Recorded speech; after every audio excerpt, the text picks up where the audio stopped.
Welcome to my YouTube channel study platform. मैं हूं अयाज अहमद और आज हम पढ़ने जा रहे हैं class 8 chapter number 8 that is confronting marginalisation. यानी प्रीवियस चैप्टर में हमने देखा था मार्जिनलाइज क्या होता है और ये लोग कौन से लोग थे। ये वही लोग थे जो कभी कभार फॉरेस्ट में रह रहे थे और जहां भी देख रहे थे उनको अपना साम्राज्य नजर आ जाता था। वो एनिमल्स के प्रोडक्ट्स को यूज करते थे, वो कॉपर यूज करते थे, वो सिल्वर यूज करते थे, वो गोल्ड यूज करते थे, वो एनिमल्स के प्रोडक्ट्स को यूज करते थे।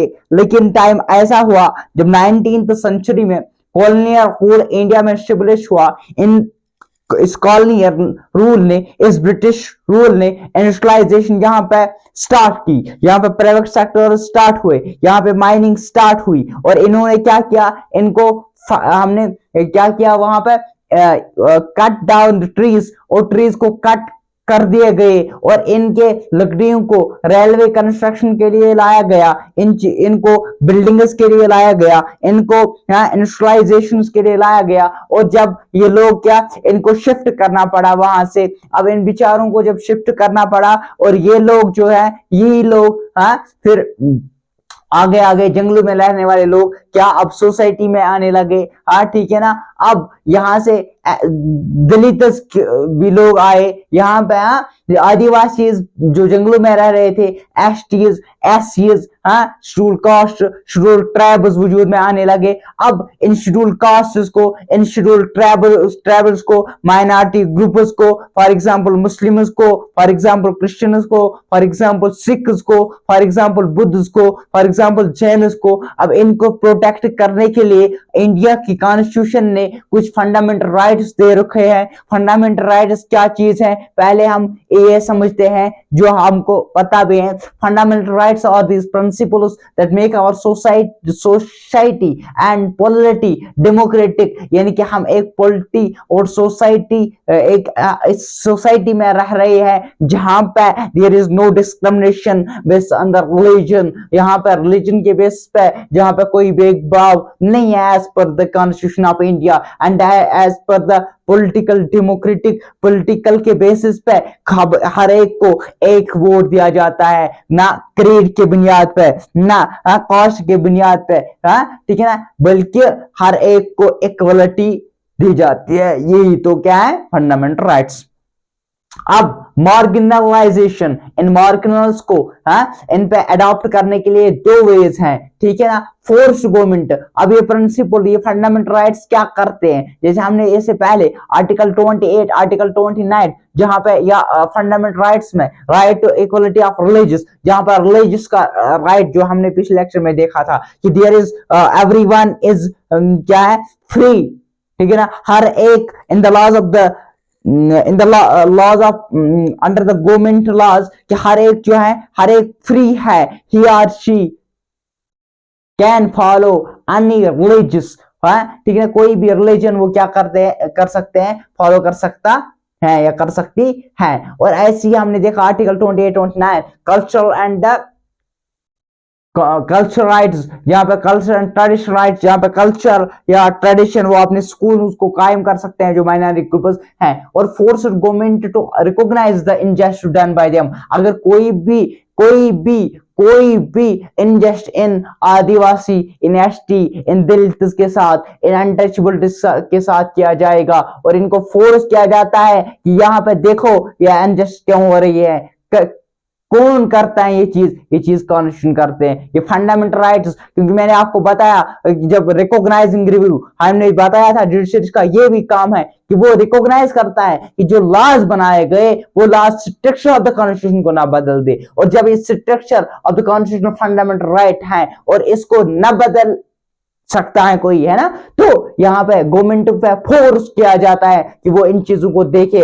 Insistence that government enforce the laws, और इंसिस्ट किया जाता और फोर्स किया जाता कि वो इन लॉ को इंप्लीमेंट करे। फॉर एग्जांपल हमारे पास आर्टिकल 17 है अनटचेबिलिटी, जहां पे दलित को एक टाइम जब मैंने आपको बताया था बी आर अम्बेडकर के बारे में हमने बात की थी, बहुत सारे स्कॉलर्स थे। एक स्कॉलर की ऐसी भी कहानी है, शायद बी आर अम्बेडकर की ही है, तो जहां पे वो क्या कर रहा था, वो पूरे स्कूल को झाड़ू मारता था, टॉयलेट साफ करता था। इस बेचारे का काम हर एक दिन यही होता था, वो घर से आ जाता था, काम पे लग जाता था, घर से आ जाता था, काम पे लग जाता था। और एक दिन ऐसा हुआ कि इसके फादर ने देखा और वहां से निकाल दिया और बताया अभी तो ये फर्स्ट है, अब आएंगे इसी स्कूल में पढ़ेंगे और वही लोग होंगे, दलित ही होंगे, और आफ्टर लॉ बन गया। लेकिन मसला यह है कि या जैसे हमने उसकी कहानी पढ़ी थी बी आर अम्बेडकर की, जब वो अपने फादर से मिलने के गया था और एक एक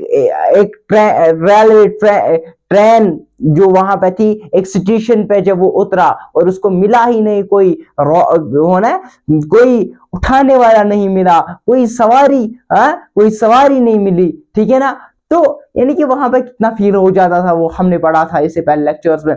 आर्टिकल 15 की अगर हम बात करेंगे, आर्टिकल 15 हमारे फंडामेंटल राइट्स में दिया हुआ है। फंडामेंटल राइट का article, there is no discrimination based on the religious, based on the religious, based on the race, based on the caste, based on the sex and based on the place of birth. इन 5 चीजों के बुनियाद पे कोई discrimination नहीं होगी, बल्कि ये सारी चीजें अंडर एक ही है, under the law of Indian government.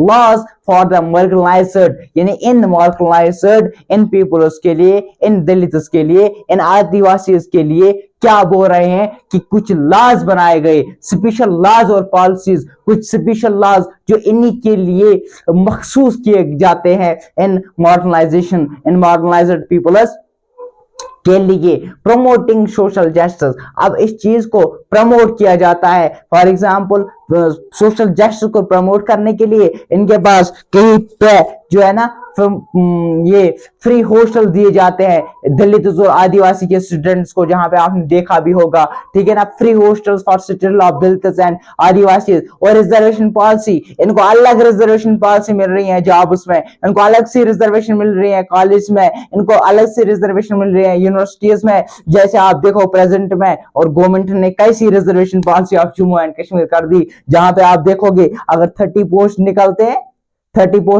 हैं, मतलब आई थिंक 15 प्लस वहां पे यही लोग होते हैं, मतलब एसटीज एससीज। अब देखो प्रेजेंट की बात करेंगे, लेकिन मसला यह है कि गवर्नमेंट को भी मेरे हिसाब से देखना चाहिए कि एसटीज में कौन लोग आते हैं, एसटीज में कौन लोग आते हैं, एससीज में कौन लोग आते हैं, at least on the base of economy इस चीज को देखना चाहिए गवर्नमेंट को, प्रेसिडेंट ऑफ इंडिया को ये चीज देखना चाहिए कि on the base of economy किसके पास इतनी सैलरी हो मंथली या मतलब ईयरली, अगर इससे ज्यादा होगी इकोनॉमी, उसको एसटी या एससी के दायरे में दर्ज न किया जाए। और ऐसी चीजें जब हो जाए, फिर तो देखो ना डेवलपमेंट होनी चाहिए, दिन ब दिन डेवलपमेंट हो जाते हैं। अगर ज्यादा से ज्यादा इलाके होंगे जो बैकवर्ड में चला जाए, ज्यादा से ज्यादा इलाके होंगे आरबीआई में चला जाए, मुझे बोलो ये डेवलपमेंट है?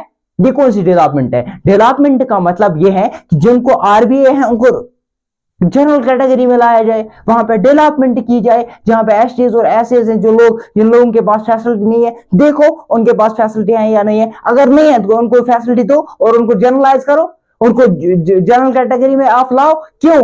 दैट मींस कि अगर ज्यादा से ज्यादा लोग कैटेगरी में आते हैं, अगर ज्यादा से ज्यादा एसटीज और एससीज की सर्टिफिकेट मिलती है, अगर ज्यादा से ज्यादा लोग आरबीआई में आते हैं, अगर ज्यादा से ज्यादा लोग ओबीसी में आते हैं, मुझे लगता है ये गवर्नमेंट की नाकामी है।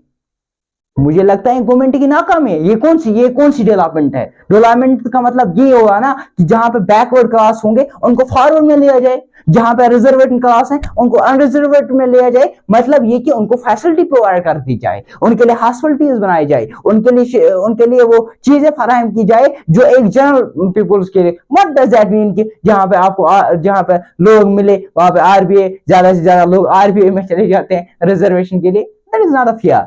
और यहाँ पे मुझे जाना नहीं चाहिए था वहां पे, लेकिन प्रेजेंट देखो, protecting the rights of Dalits and Adivasis, rights of Dalits और आदिवासीज को प्रोटेक्ट करने के लिए जगमल गोर जो है ना, वो एक जगह है जहां पे एक रिचुअल मनाया जाता था, एक फेस्टिवल मनाया जाता था। और क्या किया जाता था, और जब भी 5 दिन तक चलता था, कम से कम 5th डे जो है वो ब्राह्मण आ जाते थे, कम से कम 20 ब्राह्मण आ जाते थे। वहां के विलेजर्स क्या करते थे, हर एक को कभी कभी क्या हो जाती थी, ड्यूटी लग जाती थी। क्या करना था, पानी से इनके जो पाँव है ना उनको धोने थे।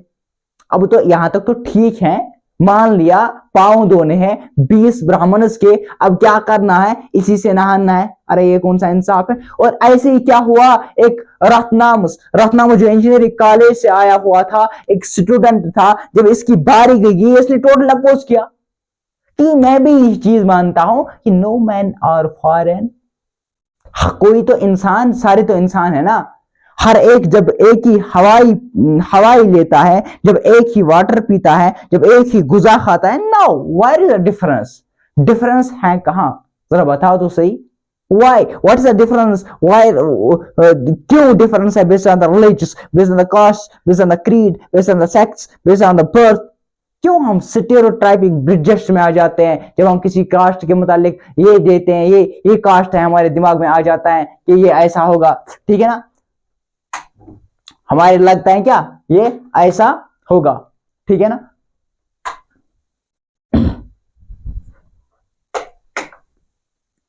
ठीक है ना। तो इसने टोटली इस चीज को मना किया। जब इसने मना किया, वहां के लोग जो थे, जहां पे अभी भी हमारे दिमाग में होता है ना कि ये ऐसा कर दे, ये वैसा कर दे, वो कैसे, अब क्या हो जाता है, ये लोग क्या हो जाते हैं, परेशान हो जाते हैं। Even not all the Brahmins but the peoples that were from his community, वो कम्युनिटी के लोग भी इसके खिलाफ हो जाते हैं। ब्राह्मण्स का तो होता ही है कि हमारा नहीं माना इसने, हमारे खिलाफ ही उठ गया। बल्कि वो लोग जिसके अपने थे, वो भी ये सोच रहे थे कि अगर इन्होंने हमें जॉब नहीं दी, अगर इन्होंने हमें खेत पे बुलाया नहीं, अगर इन्होंने हमसे अच्छे से बात नहीं की, हाँ, और वो लोग इसको समझाने लगे कि आपका जो लोकल डाइटी है नाराज हो जाएगा। इस बेचारे ने तो सिंपल बता दिया कि लोकल तब होता ना जब ये लोग मंदिर में आ जाते। अब ये कभी मंदिर में आ ही नहीं जाते हैं, ये 5th डे यहाँ पे पहुंचते हैं, ये कभी भगवान की दर्शन तो करते ही नहीं। मुझे बताओ भगवान नाराज कैसे होगा। लेकिन इस बेचारे की बात को किसी ने माना ही नहीं, इस बेचारे के बात को किसी ने माना ही नहीं। और ये फिर क्या हो जाता है, इस बेचारे के, फिर इसको ये मिल जाता है कि कोई इससे बात ना करे। सबको बता दिया जाता है कोई इसके साथ बात ना करे, कोई इसके मतलब घर वालों से कोई भी ताल्लुक ना रखे, कोई भी इनके साथ खाना ना खाए, कोई भी इनके साथ कुछ, टोटली ये बेचारा अलग रहता। अब क्या हो जाता, कुछ दिन के बाद कुछ लोग आते हैं और इसके घर को आग लगाते हैं, और ये बेचारा भागते भागते एक इसकी मां और एक खुद बच जाता है। और फिर ये ST and SC prevention of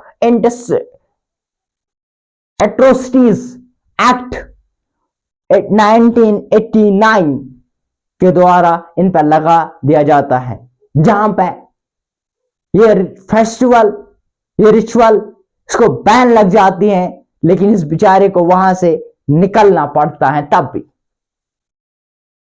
इस बेचारे को वहां से तब भी निकलना पड़ता है, इस बेचारे को वहां से तब भी क्या करना पड़ता है, निकलना पड़ता है।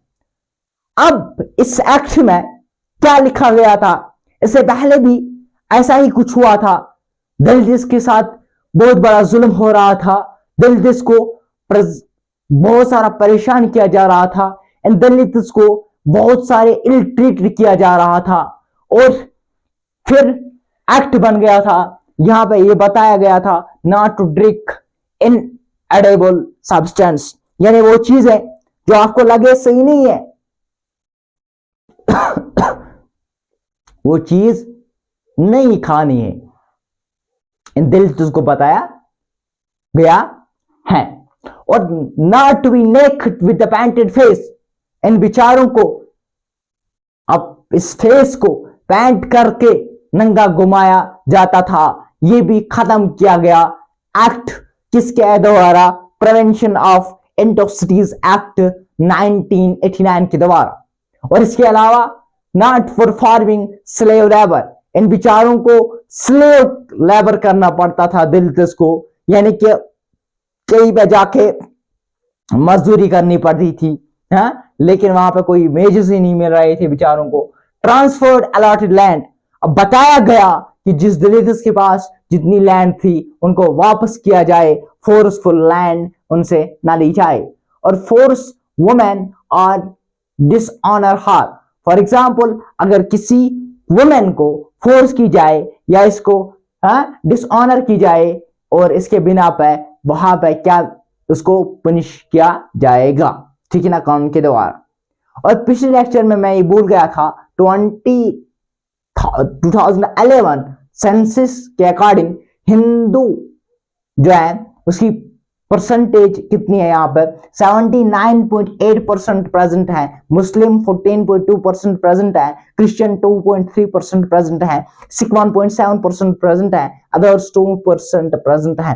तो एक ही आज की कहानी जहां पे हमने देखा था कि गवर्नमेंट क्या क्या कर रहा है, और गवर्नमेंट ने कुछ लॉज बनाए हैं, कुछ प्रोटेक्शन एक्ट्स भी बनाए हैं। जैसे एक्ट हमने देखा था जैसे प्रिवेंशन ऑफ एट्रोसिटीज एक्ट 1989 हमने देखा, जहां पे हमने fundamental rights, right to equality हमने देखी, जहां पे हमने दूसरी राइट टू रिलीजियस देखा, जहां पे हमने देखा cultural right, cultural and education rights, जो मैं भूल गया था, article 29 and 30, that is cultural and education rights, जहां माइनॉरिटी कम्युनिटी को एक अपना कल्चर बचाने का भरपूर हक है, एक माइनॉरिटी कम्युनिटी को अपने स्कूल खोलने का भरपूर क्या है, मतलब हक है। एक माइनॉरिटी कम्युनिटीज एक स्कूल खोल सकते हैं, वहां पे अपने रिलीजियस के टॉक्स बता सकता है, एक अलग स्कूल खोल सकते हैं। और ऐसी आर्टिकल 17 जो अनटचेबिलिटी को खत्म करने की बात कर रहा है, आर्टिकल 15 जहां पे discrimination, there should be no discrimination based on religious,